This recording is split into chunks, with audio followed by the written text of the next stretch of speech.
Estimados amigos de la comuna de Chiguayante, tengan todos ustedes muy buenas noches. Bienvenidos a un nuevo capítulo de su programa Salud en Familia. Hemos mejorado nuestra imagen para brindarles una mejor calidad de programa.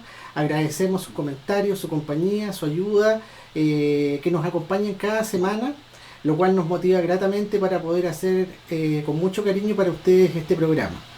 En nuestro 10º capítulo tenemos un tema muy importante. Hoy día vamos a conversar de la hipertensión arterial en el contexto de la pandemia. Para esto nos acompaña un gran amigo y colega que es el doctor Jorge Burnaz, quien es cardiólogo, ya médico de la unidad coronaria del Hospital Clínico Regional de Concepción, quien ha tenido la gentileza de tomarse un alto en su apretada agenda de trabajo y acompañarnos en este programa para hacer algo que es tremendamente importante: poder educar a nuestra población, hacer que los pacientes se empoderen de sus procesos de enfermedad y tocar un tema que es tremendamente relevante, como lo dijo el ministro hoy en el informe que realiza de manera diaria en relación a los casos de coronavirus y pandemia, ya que el hecho de que un paciente sea hipertenso ya no lo predispone más a que vaya a contraer el coronavirus, pero si tiene la mala suerte, la mala fortuna de una persona de poder contraer la enfermedad, existe, como nos va a contar el doctor, algunas complicaciones que son mucho más difíciles de manejar que en una persona que no tiene hipertensión. Doctor Burnaz, ¿cómo está usted? Muy buenas noches. Hola, buenas noches. Primero que nada, agradecerle por la oportunidad de poder interactuar con usted. Te felicito por este programa que tienes, acercando la salud a la comunidad. Lo haces muy bien y espero que esto siga prosperando por el bien de todos. Y agradecido de haberme contactado. Para nosotros, la gente que trabajamos en el hospital, es una oportunidad tremenda de acercarnos a los pacientes, sobre todo ahora que estamos restringidos con la llegada de pacientes al hospital, ¿verdad? Lo que son los policlínicos de control están suspendidos por el tema de la pandemia. Así que esto es una excelente oportunidad para recordar a la gente lo que son algunas enfermedades cardiovasculares importantes y cómo pueden impactar, ¿verdad?, en su devenir general. Perfecto, doctor. Bien, entremos de manera inmediata en el tema, doctor. Una cosa que hemos detectado en la medida que atendemos a nuestros pacientes es que se da todavía lamentablemente la situación de que muchos pacientes crónicos no tienen un concepto claro de lo que significa su enfermedad, lo cual, según entendemos los profesionales de la salud, es muy importante para poder manejar de manera adecuada las enfermedades. Hoy día vamos a hablar de hipertensión arterial, pero me gustaría, doctor, que usted tuviera la amabilidad, primero que nada, antes de hablar propiamente tal de hipertensión, que nos contara primeramente qué es la presión arterial. Bueno, mira, esto es bien importante que la gente lo conozca. No es nada esotérico. Aquí hay una cosa que es una definición muy importante, que es categórica y que en realidad no reviste ningún doblez. Se considera que una paciente hipertensa o un paciente hipertenso cuando tiene una presión arterial sistólica igual o mayor a 140 milímetros de mercurio y una presión arterial diastólica, que es la baja, la gente la conoce como la presión baja, igual o mayor a 90, después de repetidas evaluaciones. Eso es importante. Hay toda una metódica, durante la presentación vamos a conversar cómo se toma la presión y cómo se hace el diagnóstico, pero estos números son clave. Más de 140 con más de 90, eso igual o sobre esa cifra, eso es hipertensión arterial aquí y en todas partes. La gente puede tener algún grado de confusión porque han surgido varias normas diferentes entre los americanos y los europeos. Hay algunas divergencias para hacer las cifras de corte, pero con esto tienen que quedarse. Estas son las normas MinSal. Esto es lo último que salió, ¿no es cierto?, este año como definición, y se zanja en eso. 140-90 igual o mayor a eso es hipertensión arterial. Hay un tema que a la gente le llama mucho la atención y está relacionado un poco con la clasificación de la hipertensión en relación a la hipertensión esencial, hipertensión secundaria. ¿Nos podría contextualizar un poquito, doctor, en qué consiste esto de hipertensión esencial? Sí. Antes de pasar ese tema, yo no sé si la gente puede ver algunas gráficas que hay ahí. Tenemos algunas imágenes. Un segundito, la vamos a poner en pantalla de inmediato para que podamos contextualizar ahí el... Antes de avanzar con eso, para una que dice presión sanguínea. Si me da un segundito. Sí, Estos son los azares del directo. Sí, vamos a dejar al doctor ahí en pantalla. Bueno, el doctor Aravena está buscando una imagen que es como bien aclaratoria, ¿ya? Pero en el fondo, ustedes ahora que saben que hipertensión arterial son las cifras que les mencioné, la parte mecánica del asunto, en el fondo se define como la presión que ejerce la sangre sobre las paredes internas de los vasos sanguíneos. Eso es la presión. Y en el caso de la hipertensión arterial o presión arterial, es la presión que ejerce la sangre, su contenido sólido como líquido, ¿verdad? Los glóbulos rojos como el plasma, esa presión que ejerce ese líquido que está dentro de este vaso sanguíneo, ¿cierto? Que en este caso es la arteria a la que estamos hablando, esa presión que se ejerce sobre las paredes internas del vaso, eso es la presión sanguínea. Y cuando es una arteria, es la presión arterial, que es la que medimos habitualmente y que en forma normal corresponde a los 120, ¿no es cierto? Menor de 120, con menos de 80, que es lo habitual y lo normal cuando uno no está enfermo. ¿Pudiste ponerlo? Y ahora hay otra imagen que es un círculo que,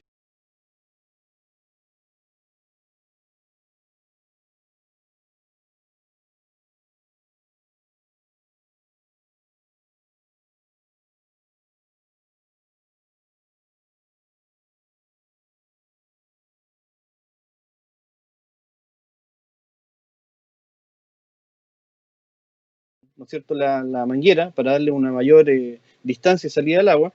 Lo que ustedes sienten sobre la pared de la manguera es lo mismo que la presión que ejerce la sangre sobre el vaso sanguíneo. No sé si queda claro ese concepto. Ya.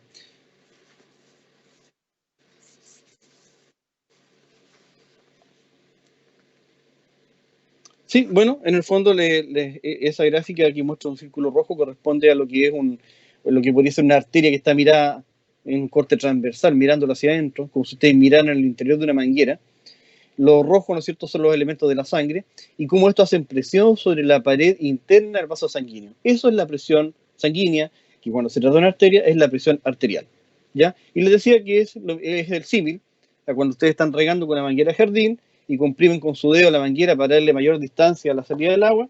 Ustedes sienten, ¿verdad?, cómo pasa el agua a través, por las paredes internas de la manguera. Esa que ustedes sienten es la presión que ejerce el agua, ¿no es cierto?, sobre la manguera. Es lo mismo, esto es exactamente lo mismo, es muy fácil de entender, ¿ya? Perfecto, doctor. Y Perfecto. en relación a el tema de la hipertensión esencial, ¿esta Perfecto. hipertensión tendría alguna causa? No sé, Ya, ¿se conoce la perfecto. causa? ¿Cómo es ese tema? Mira, voy a hacer lo más simple posible, ¿ya? Para que la gente pueda entender. La hipertensión arterial se divide en general en hipertensión arterial esencial o primaria e hipertensión secundaria. La que tiene todo el mundo, la que tiene la abuelita, la tía, el papá, ¿no es cierto?, es la hipertensión esencial, que corresponde entre el 90 y 95% de las hipertensiones arteriales, ¿ya? Esta hipertensión es poligénica, tiene muchos causantes, muchas causas, ¿ya? Y dentro de las causas están las causas, por ejemplo, los factores genéticos. Si yo tengo un padre y una madre hipertenso y un abuelo hipertenso, tengo muchas posibilidades que yo tengo genes que van a promover que yo sea hipertenso.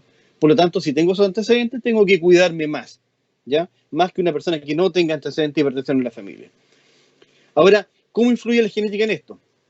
Hay expresión de genes, en el fondo, que hacen que algunas sustancias que promueven la hipertensión se manifiesten con mayor facilidad, ¿verdad? Y esto va a tener, ¿no es cierto?, la tendencia a que seamos más hipertensos.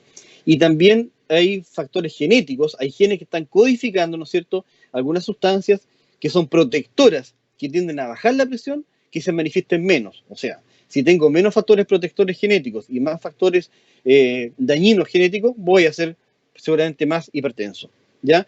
Se generan también algunos cambios en los vasos sanguíneos. Los vasos sanguíneos se pueden engrosar, se ponen más reactivos, son más fáciles de generar espasmos.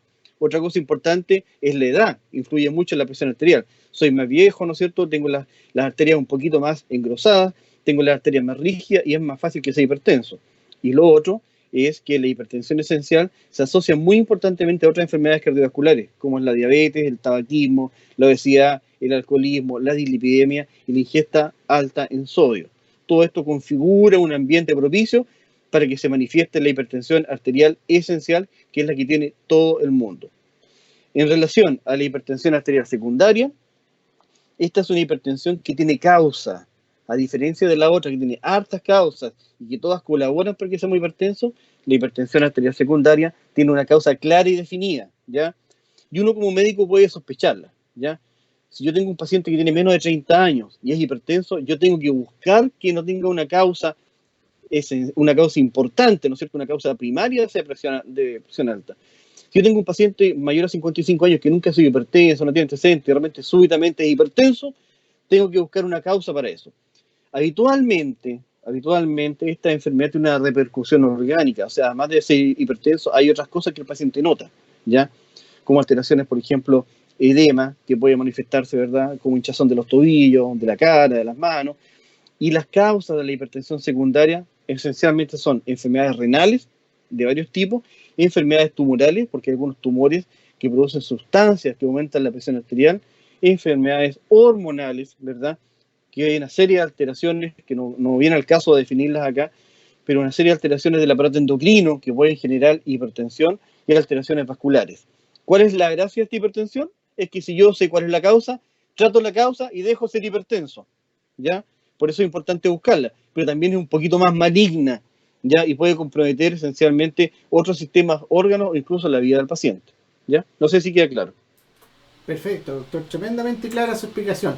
Ahora, por ejemplo, contextualizar un poco a las personas en relación a hipertensión arterial secundaria, por ejemplo, podría ser una estenosis de arteria renal, Claro, feocromocytoma, por las ejemplo. causas son varias, pero no quise, esto está dirigido en general al público general, pero sí, claro, cualquier alteración en la estructura de las arterias renales, el riñón es uno de los principales órganos, ¿no es cierto?, que fija cuál va a ser la presión arterial del cuerpo por una serie de sistemas, ¿verdad?, que tiene internos.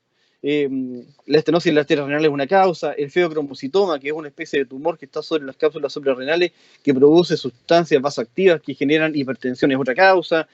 Alteración ¿no es cierto?, la secreción de renina, angiotensina, también es otra causa. Hay muchas causas. Pero como digo, la ventaja es que son tratables, son identificables, y al tratarlas y al sanarse de esas causas, uno ya no es hipertenso.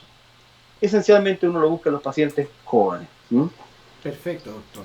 Súper importante lo que nos está contando el doctor. Estamos en nuestro 10º capítulo del programa Salud en Familia. Estamos conversando sobre la hipertensión arterial y no en cualquier momento, lo estamos conversando en este contexto de pandemia. Después vamos a hacer algunas consultas relacionadas con el coronavirus con el doctor Burnett. Doctor, y hay otro caso en los cuales los pacientes llegan a nuestros centros de atención primaria con hipertensión arterial. Y es en la situación del embarazo. ¿Qué pasa con la hipertensión durante el periodo de embarazo, doctor? Bueno, es un tema bastante importante porque aquí en la hipertensión del embarazo, esencialmente los dañados, por así decirlo, pueden ser dos entidades o dos personas, la madre y el niño, ¿verdad?, que está esperando. Esto es un contexto general que se llama síndrome hipertensivo del embarazo y que comprende varios cuadros. Un cuadro es la paciente hipertensa, que es hipertensa antes de embarazarse y por supuesto va a seguir siendo hipertensa, y se configura que antes de las 20 semanas de embarazo ya es hipertensa porque lo trae de antes y se va a comportar con presiones altas durante su embarazo y puede complicar su embarazo, ¿ya? Esa es la hipertensión arterial crónica de la embarazada. Pero hay otra que es inducida por el embarazo, o sea, una paciente que no es hipertensa y que durante el embarazo se pone hipertensa. Ya ahí hay dos entidades importantes. Primero que nada, esta entidad se define como que aparece después de las 20 semanas de embarazo la presión. Usted hasta la semana 19, normal, semana 20 en adelante empieza a tener presiones cada vez más altas, va a su médico, va al consultorio a la matrona, presión alta, y estamos frente a una hipertensión arterial inducida por el embarazo. Se puede manifestar de dos maneras, una que no es la peor, que se llama preeclampsia, y que se caracteriza por tener hipertensión arterial, o sea, la presión arterial alta en el embarazo, más proteinuria, que es la pérdida de proteínas a través de la orina, ¿verdad? Y que se puede manifestar de varias causas, o en varias manifestaciones, como la orina espumosa, por ejemplo, o usted le hace un examen de orina y sale que tiene proteínas en la orina. Esa es la preeclampsia. Hay una segunda manifestación de esta misma situación, de esta situación que se llama hipertensión arterial inducida por el embarazo, que se llama eclampsia, que es catastrófica, es maligna y puede, ¿no es cierto?, acarrear la muerte de la madre y del feto, ¿ya? Es hipertensión arterial más proteinuria, igual que la anterior, pero además tiene encefalopatía, o sea, hay un daño neurológico por la hipertensión. Si no se resuelve esta entidad de eclampsia, termina con la vida de la madre y del niño. Es muy grave. Por eso cuando uno tiene preeclampsia, tiene que velar para que no progrese a eclampsia. Esto es una enfermedad que radica básicamente en la acción de la placenta y algunos mediadores, ¿no es cierto?, de presión que están manifestándose como esta enfermedad. Y hay otra entidad que se llama hipertensión arterial transitoria del embarazo o gestacional, y que también aparece después de la semana 20, como la eclampsia y preeclampsia, pero que no va con proteinuria, o sea, usted no pierde proteína en la orina, y lo importante es que al final del embarazo, cuando se resuelve el embarazo, cuando ya nace el hijo, usted no queda hipertenso, ¿ya? Igual hay que cuidarse, igual puede traer consecuencias, pero es más benigna que las otras entidades. No sé si queda claro, Hernán.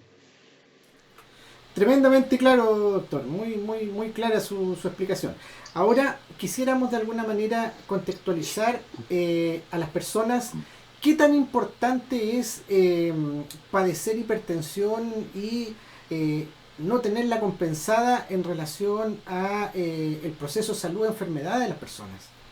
Correcto. Bueno, no sé si ellos pueden ver una gráfica, pero en general, ¿por qué es importante el tema de la hipertensión? Porque es una enfermedad que mata. Primero que nada, la gente cree que la hipertensión no mata. La hipertensión mata, ¿ya? Y yo como cardiólogo he visto morir muchos pacientes por complicación de la hipertensión, incluso gente joven. Uno, siendo hipertenso, se puede morir de eso. Primero concepto. Dos, porque mata silenciosamente, ¿ya? La hipertensión es como un enemigo que está escondido, ¿verdad? Y usted es hipertenso y puede no saber que es hipertenso y va comprometiendo sus órganos vitales y puede terminar con la vida de usted. Y lo otro importante es porque mata a muchas personas. Es importantísimo el número de pacientes que está afectado por hipertensión arterial, tanto en Chile como en el mundo, ¿ya?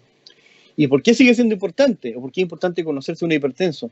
Porque esta enfermedad, aparte de poder causar la muerte de una u otra manera, en sus etapas más, ¿no es cierto?, avanzadas, puede ayudar a otras enfermedades que usted está padeciendo a que lo compliquen más. Me explico. Si usted es diabético y es hipertenso, tiene más posibilidades de dañar su riñón que si no fuera hipertenso, ¿ya? La diabetes invita a la hipertensión y la hipertensión invita a la diabetes. Y juntas son muy malas.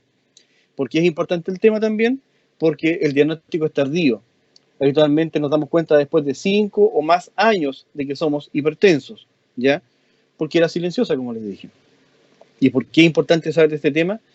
Porque los pacientes que son hipertensos y que tienen la suerte de saber que son hipertensos, no cumplen su tratamiento, que es una de las principales causas de descompensación, ¿ya?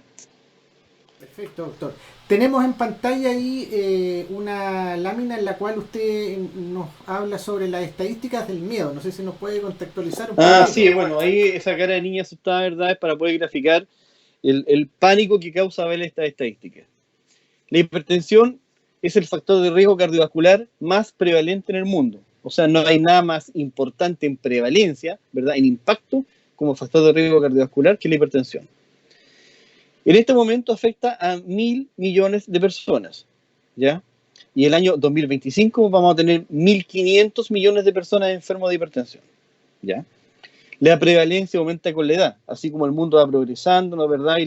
Las personas viven más tiempo, también vamos a tener un mundo más envejecido, como lo está haciendo Chile, como son algunos países desarrollados en general, y vamos a tener más pacientes hipertensos cada vez. Otra cosa importante que da miedo ver esta estadística es que cuando a uno se le diagnostica hipertensión, uno ya tiene una esperanza de vida reducida entre 10 y 15 años que si no fuera hipertenso, lo que es muy malo, ¿ya? Y la prevalencia en Chile corresponde al 27% en general, que es muy alto, ¿ya? Es muy alto.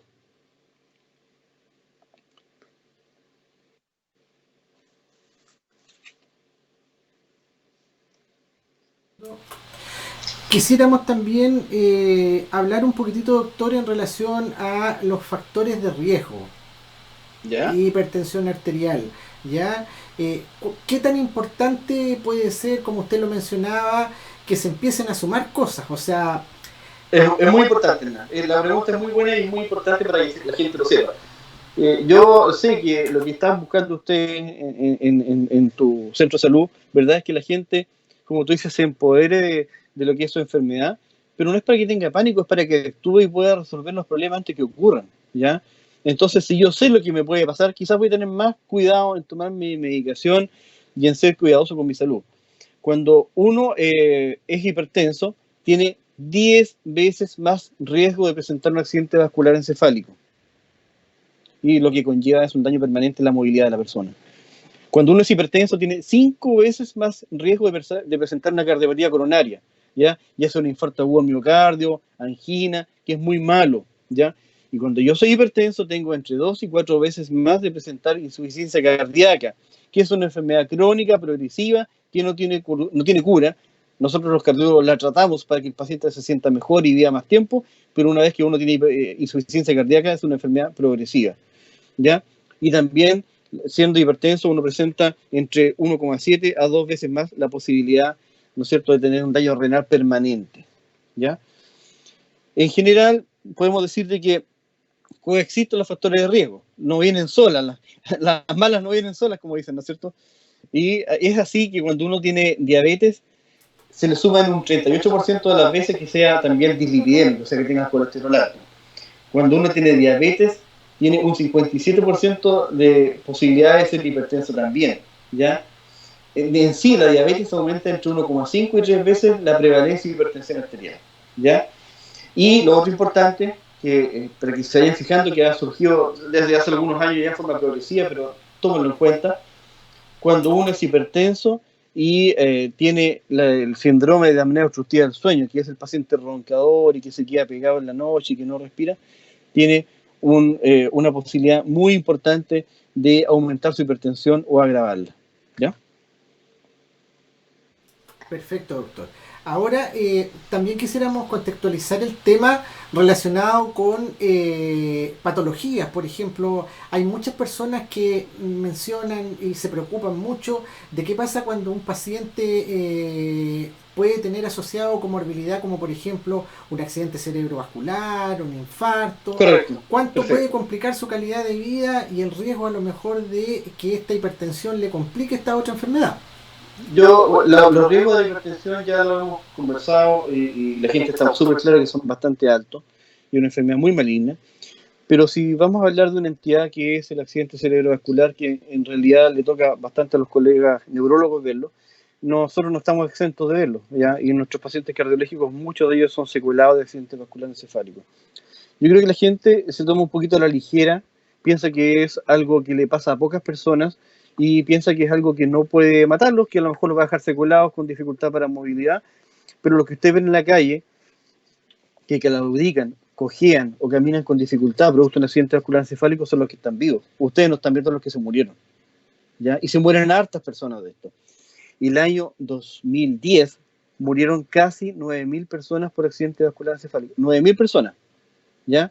O sea, más de los que ya hemos muerto por el COVID.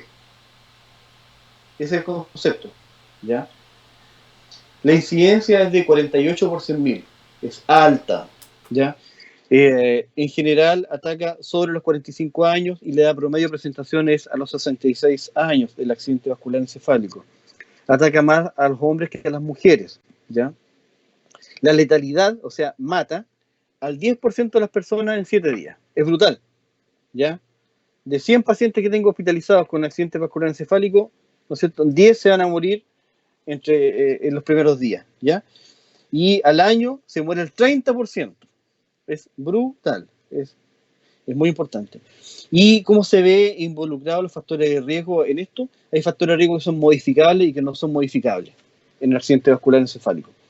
Los factores de riesgo no modificables son la edad y el sexo. O sea, yo no puedo gobernar, ser más joven cuando ya tengo una edad definida. Si soy viejo, tengo más factores de riesgo, eso no lo puedo cambiar y cada año que pasa voy a tener más factores de riesgo.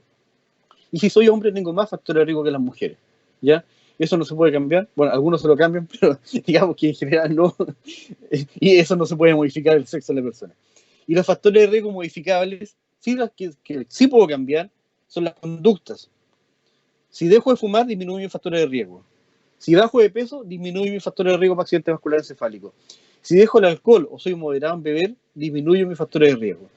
Si hago ejercicio, rompo el sedentarismo, disminuyo mis factores de riesgo. Entonces, aprovechenlo, Son cosas que ustedes pueden hacer. No pueden cambiar el exceso ni la edad, ni pueden cambiar los factores genéticos que ustedes tienen, pero sí pueden hacer eso, lo que le acabo de mencionar, ¿verdad? Y hay factores de riesgo que son fisiológicos, que se llaman, y que uno cuando ya los tiene no se pueden modificar y que empeoran las circunstancias, que son la hipertensión, la fibrilación auricular, que es una arritmia cardíaca, la diabetes y la dislipidemia. Perfecto, doctor. Bien, como lo mencionábamos, estamos conversando con el doctor Jorge Burnaz, cardiólogo del Hospital Regional de Concepción, que nos está contextualizando el tema de la hipertensión arterial en este contexto de pandemia. Tenemos algunas preguntas que nos han llegado, algunos comentarios al Facebook que los vamos a tocar a continuación. Vamos a seguir haciéndole algunas consultas al doctor y contextualizando el tema. En este momento, bueno, el doctor ya nos ha adelantado algo muy importante. Acá no basta solamente con, de alguna forma, tomar el tema de que la responsabilidad de la hipertensión es solamente del personal de salud. Acá hay una responsabilidad tremendamente importante de lo que es el paciente, ya que es muy importante que tengamos un paciente empoderado, y una responsabilidad muy importante tanto del paciente y también de la familia, ya, y de manera de un flujo mixto de alguna forma de lo que se debe hacer, ya, porque en la medida que nosotros tengamos pacientes que son empoderados, que están en una etapa de acción en relación a su enfermedad, el paciente va a permitir que la compensación de su hipertensión arterial sea de una manera mucho más fácil, ya, y va a colaborar el tema de que tenga que ir menos veces al centro de salud. Y me gustaría preguntarle en relación a la experiencia clínica del doctor Burnaz, que es mucha, ¿cuánto él ve que ayuda a que una persona coma saludable, baje de peso, haga actividad física? ¿Cuánto ayuda a eso que el paciente efectivamente pueda compensarse y que pueda utilizar menor cantidad de medicamentos? Ayuda harto. Son pequeñas acciones que tienen un efecto sumatorio importante, ¿ya? Esto está definido, no es algo que esté, que uno suponga que las cosas, el ser saludable desde el punto de vista de las actividades de la vida diaria, ¿verdad? O nuestra conducta, mejora las cosas. Está estudiado y tienen de hecho medido el impacto en milímetros de mercurio que acarrea cada una de las acciones que uno puede hacer. Es así, por ejemplo, que una reducción de peso puede llegar a disminuir la presión arterial entre 5 y 20 milímetros de mercurio, lo que es mucho, ¿ya? Que de hecho es mucho más que muchos medicamentos, ¿ya? O sea, el bajar de peso me baja la presión arterial cuando yo soy obeso. Una dieta apropiada, que sea rica en frutas, vegetales, baja en grasa saturada, ¿verdad? Me baja entre 8 y 14 milímetros de mercurio la presión arterial, ¿ya? Una reducción de sodio, de sal en la dieta, ¿verdad? Me baja entre 2 y 8 milímetros de mercurio también el riesgo, más que el riesgo en realidad la presión arterial. La actividad física me baja entre 4 y 9 milímetros de mercurio. Y el consumo moderado de alcohol me baja alrededor de 4 milímetros de mercurio la presión. Es harto, es mucho. Ustedes consideran que hay algunos medicamentos que son capaces de bajar 10 milímetros de mercurio, 15 milímetros de mercurio. Y si ustedes suman todas estas acciones, le puede bajar mucho. O sea, son cosas que ustedes pueden hacer, que pueden optar por una vida más saludable, ¿verdad? Y que va a impactar importantemente en lo que es la presión arterial. Perfecto, doctor. Muy importante lo que usted nos menciona. Ahora quisiéramos hacerle una consulta en relación a cómo ha visto en su experiencia clínica que influye que un paciente que padece hipertensión arterial, que aparte de eso es obeso, diabético, tome conciencia de su enfermedad y cambie sus estilos de vida. ¿Cómo impacta en las generaciones más jóvenes? ¿Le ha tocado, bueno, yo creo que sí, a lo mejor en más de alguna ocasión, ver que un paciente al momento de tomar conciencia de su enfermedad y que se motiva a cambiar, eso le ha tocado ver el tema de lo que es prevención con las generaciones futuras, con los hijos, nietos? Bueno, en general, yo creo que la gente joven está un poquito más, tiene un poquito más claro el concepto de lo importante que es prevenir. La gente joven está optando por dietas más sanas en general, ¿ya? Sobre todo el grupo, ¿no es cierto?, de las mujeres, se preocupan bastante, ¿verdad?, de su peso y comer sano, más que los hombres, tengo que decirlo. Y habitualmente cuando acompañan a los abuelos a los controles son los que están siempre acusando al abuelo que el abuelo come sal igual, que le echa ají, ¿no es cierto?, y el ají puede tener mucho sodio, que toma alcohol y todas esas cosas que ellos saben que hacen mal. Ahora, desgraciadamente, hay que ser honesto, el chileno aprende a golpes, ¿ya? Y eso es lo que uno ve. Cuando uno marcadamente le repite al paciente que tome su medicación, que cambie su estilo de vida, que no consuma tanta sal, ¿verdad? Que no consuma alcohol, que baje de peso, hacen caso cuando llegan con un infarto, ¿ya? Me toca muchas veces ver, yo soy cardiólogo de la unidad coronaria y soy habitualmente de los que baja a la urgencia a hablar a los pacientes antes de subirlo a la UCI, cuando están con un infarto, y uno examina al paciente y lo entrevista, y el paciente, como antecedente, uno mira la ficha y el paciente es hipertenso, habitualmente diabético y fumador. Entonces uno le dice, oye, pero usted, ¿de cuándo fuma? No, yo doctor fumo de los 14 años. Y son gente a veces de 50, 60 años. O sea, llevan 40 años fumando fácil, ¿ya? Pero doctor, el cigarro que me fumé antes de llegar acá es el último que me fumo. Ya, puede ser, uno cree. Ese paciente va, se hace su procedimiento de hemodinamia habitualmente, se le abre la arteria que está, ¿cierto?, tapada, va a la UCI, está 5 días en la UCI, está 3 días en otra sala, se da de alta, viene a control a los 2 meses, y si viene con la señora o con la hija o con alguien, lo acusan que volvió a fumar, porque se sentía bien. Y eso puede seguir pasando. O sea, la gente le cuesta entender que hay factores de riesgo que pueden modificar y pueden mejorar su condición de vida, pero desgraciadamente aprenden a golpe. Obviamente cuando llegan con un segundo infarto o más grave, ya dejan habitualmente de hacer lo que no tenían que hacer. Perfecto, doctor. Y quisiéramos hacerle ahora dos preguntas en una.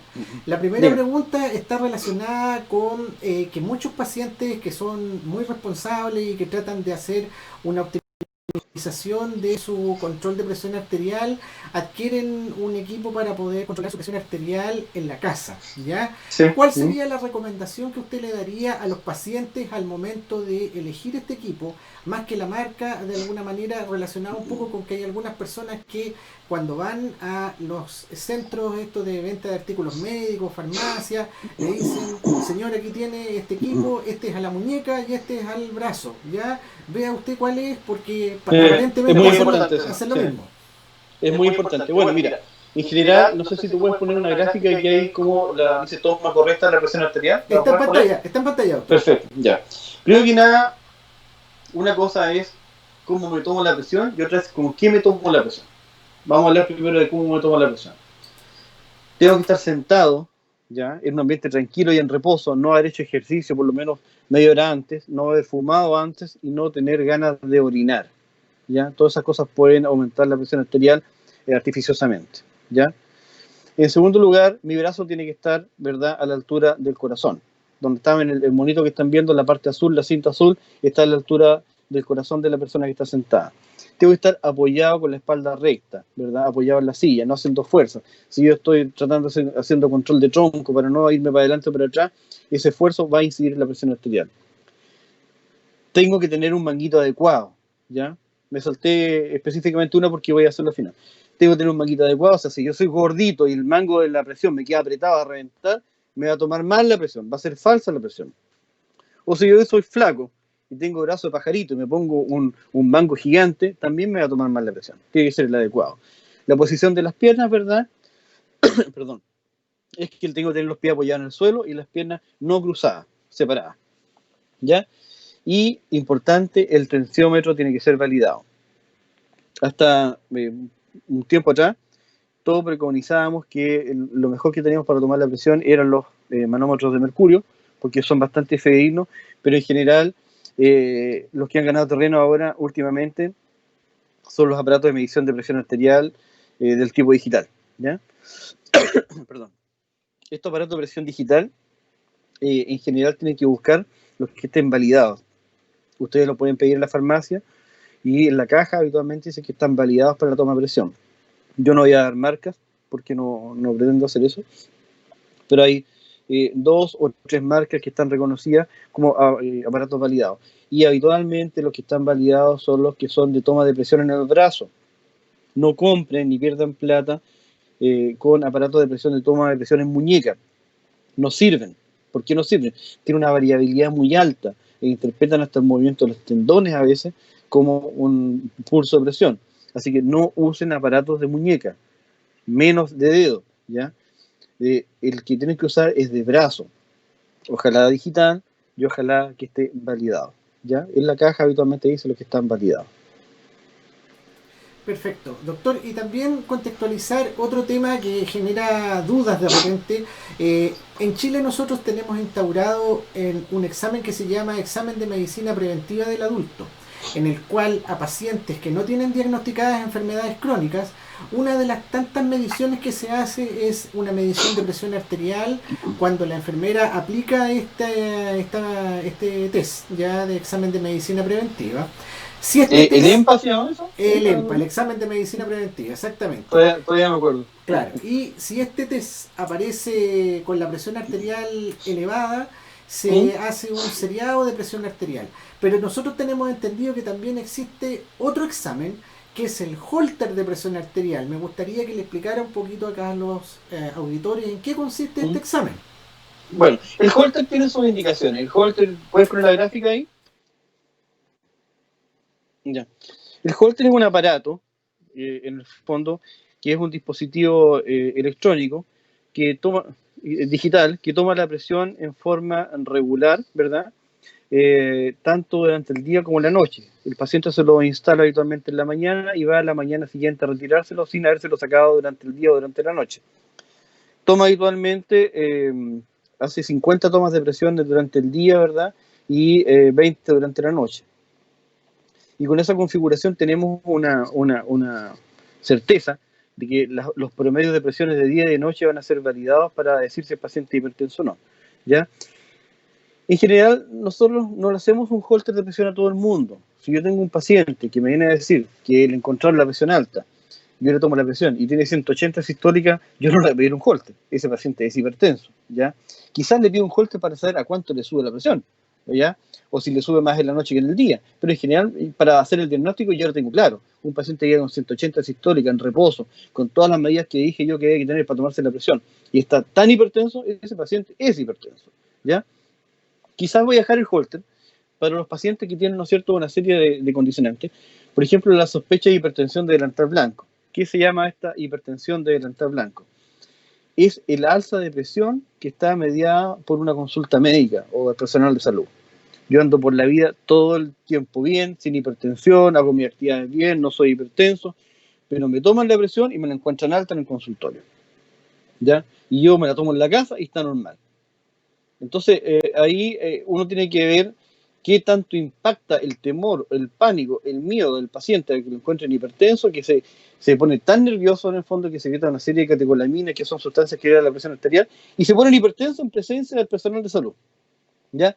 El holter sirve porque nadie lo está mirando, le toma la presión, despierto, durmiendo varias veces al día, y es capaz de poder desmarcar esa situación. Si salgo con un holter de hipertenso, es que soy hipertenso. Si salgo con un holter limpio, habiendo tenido la presión alta en el consultorio, lo más posible es que tenga una hipertensión de delantal blanco, ¿ya? Y ahí no soy hipertenso. Y si tengo que hacer algunas cosas para mejorar mi reactividad del sistema nervioso, ¿no es cierto? Y poder moderar la ansiedad que me está generando esta hipertensión, ¿ya?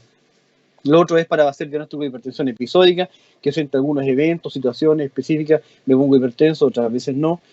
Para ese diagnóstico lo se llama disfunción autonómica, que es una desregulación del tono de las arterias, ¿ya? O también me sirve para ver cómo va mi tratamiento. O sea, yo a veces lo hago, tengo un paciente hipertenso, le tomo la presión, está muy alta, parto con alguna terapia, y yo quiero saber cómo le está haciendo mi terapia. Y yo le puedo tomar un holter a las 3, 4 semanas de iniciado el tratamiento con los fármacos, y si el holter me sale normal, significa que mi tratamiento le está haciendo bien. Pero también el holter le puede salir con hipertensión, y significa que mi tratamiento es insuficiente. Ahí le hago, ¿no es cierto? Ahí tiene plena cabida lo que es el holter, ¿verdad?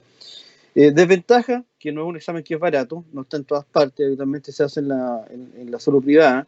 Yo no sé si ustedes cuentan con ese dispositivo. En el Hospital Regional contamos, pero no son muchos los aparatos, ¿verdad? Y tratamos de optimizarlo a los pacientes que definitivamente sí lo tienen que requerir. Ya, pero es un examen que igualmente aporta para el diagnóstico de la hipertensión arterial. Perfecto, doctor. Bueno, nos ha quedado muy clara toda la información que usted nos ha dado. Ya le agradecemos mucho la gentileza de poder de alguna manera habernos acompañado en este momento.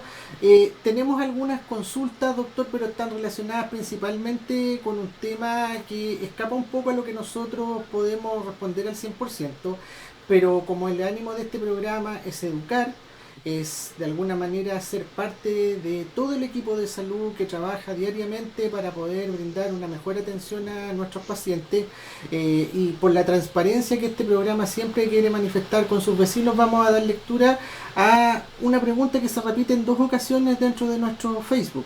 ¿Ya? Si me da la audiencia, pido con mucho respeto la posibilidad de tratar de ponerlo en pantalla. Estamos ocupando un sistema nuevo ahora que nos permite de alguna manera mejorar nuestra calidad de imagen, pero que estamos recién de alguna manera familiarizándonos con él. No, aparentemente no lo podemos hacer, pero voy a dar lectura a la pregunta. La pregunta y el comentario dice lo siguiente. La señora Mirta Vega Seguel nos menciona lo siguiente, dice: doctor, dice, el ministro dijo hoy día lo siguiente, que tenemos que ir a nuestros controles, pero dice, uno asiste al consultorio a pedir hora por la pandemia y no hay hora, ¿ya? Y otro auditor nos menciona lo siguiente, dice, ningún consultorio da hora para control, solo entregan los medicamentos. ¿Quién informa de esto al ministro? Bueno, primero que nada yo quiero mencionarles a la audiencia ya que el equipo de salud trabaja en red. El ministro lleva pocas semanas, en este momento está dando una nueva orientación y de alguna manera está tratando de optimizar todos los esfuerzos en salud que se están haciendo para poder de alguna forma manejar de mejor manera la pandemia. ¿Ya?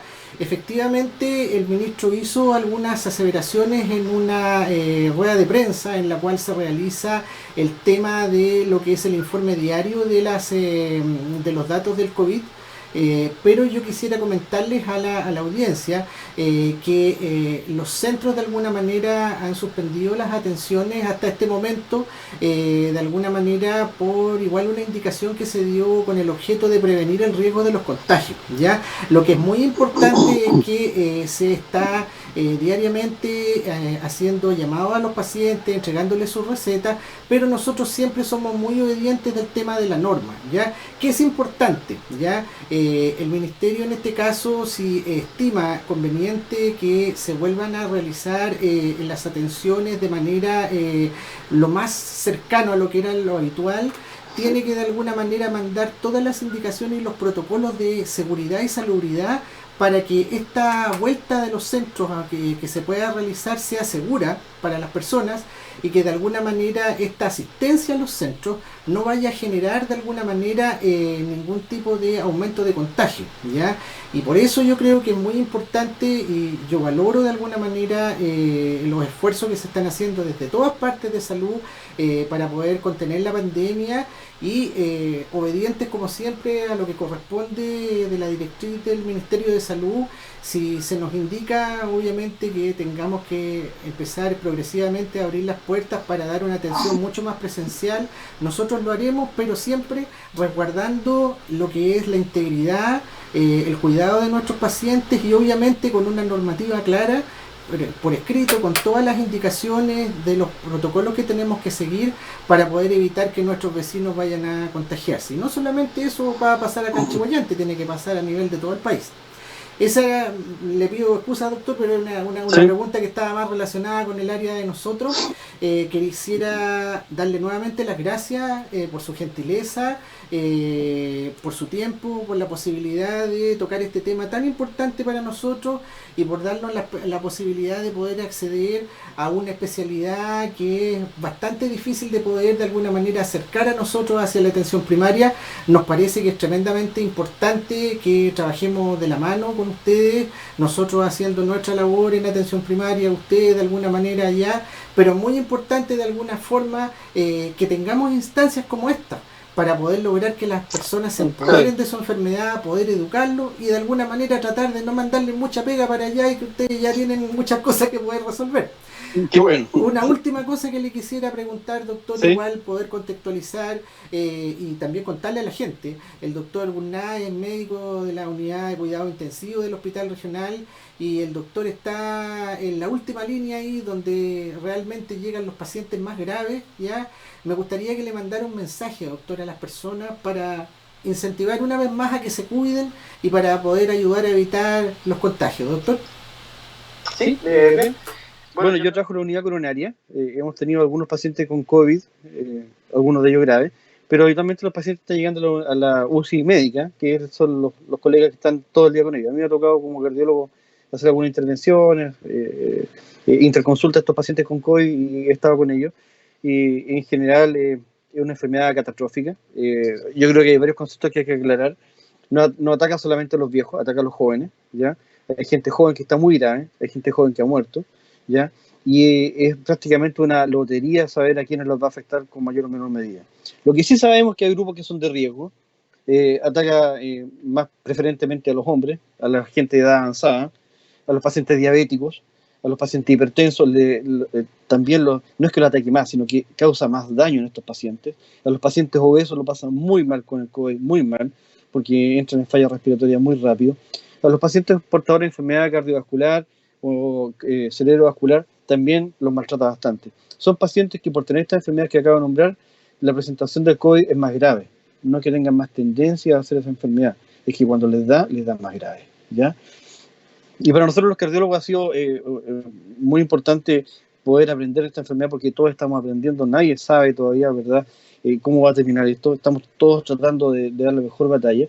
Y con lo que han aprendido los colegas de Europa, ¿verdad?, o de Asia, que ya les pasaron por esto antes que nosotros, hemos podido aprender algunas cosas.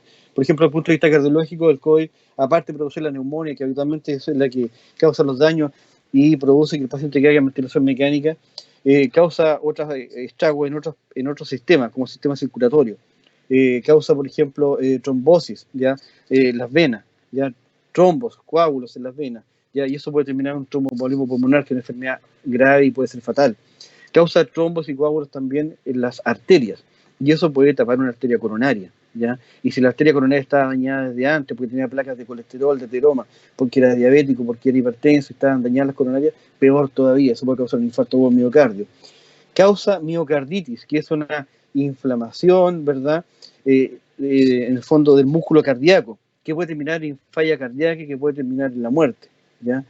Y causa descompensación de los pacientes que tienen insuficiencia cardíaca, ¿ya?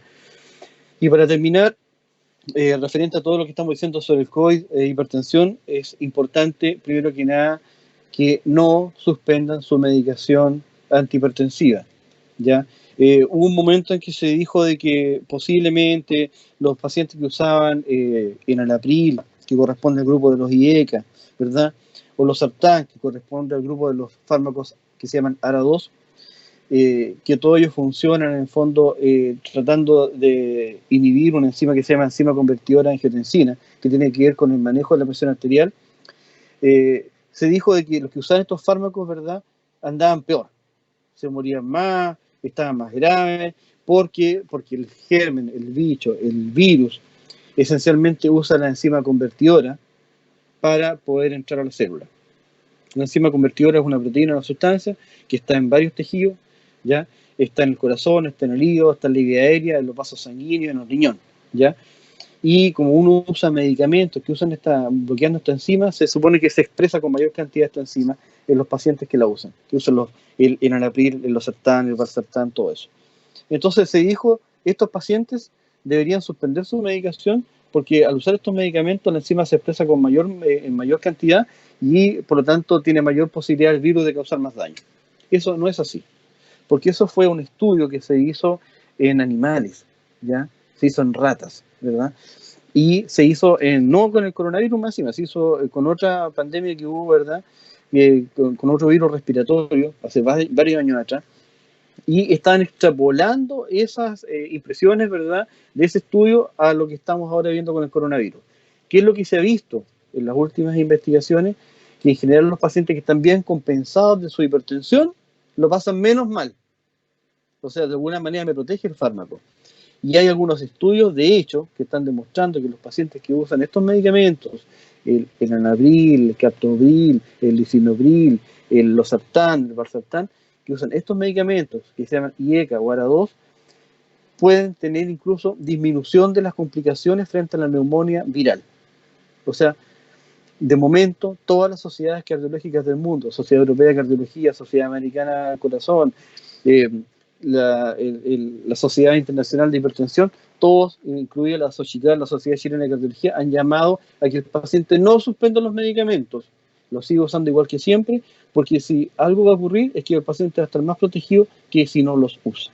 Básicamente ese es el último mensaje. Perfecto, doctor. Bien, estimados auditores, hemos llegado a la finalización de este capítulo. Queremos agradecer su preferencia y su fidelidad de acompañarnos cada semana y queremos dejarlo invitados para el próximo día viernes a las 21 horas en un nuevo capítulo de su programa Salud en Familia. Muy buenas noches a todos y que tengan un muy buen fin de semana.